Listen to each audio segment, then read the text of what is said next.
పండితుల వేద మంత్రోచ్చారణల మధ్య మంగళ వాయిద్యాల ప్రతిధ్వనుల మధ్య భద్రాచలంలోని మిథిలా ప్రాంగణంలో శ్రీ సీతారాముల కళ్యాణ మహోత్సవం వైభవంగా అభిజిత్ లగ్నంలో సీతారాముల కళ్యాణం జరిగింది.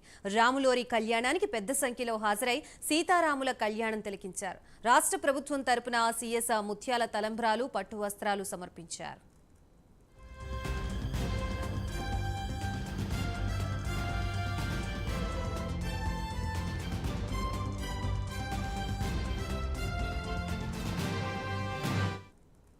భక్తుల కోలాహలం, మంగళ వాయిద్యాలు, కోలాట నృత్యాల నడుమ ఉత్సవ మూర్తుల్ని ఊరేగింపుగా మిథిలా ప్రాంగణానికి తీసుకువచ్చారు. స్టేడియంలోని కళ్యాణ పీఠంపై ఉత్సవ మూర్తుల్ని ఉంచి రామయ్య గుణగణాలు, సీతమ్మ అణుకువ, అందచందాల్ని వర్ణించారు.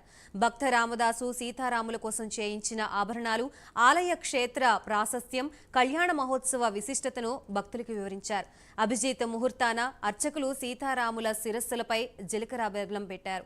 సీతారాముల్ని వధూవరులుగా చూసి భక్తులు తరించిపోయారు.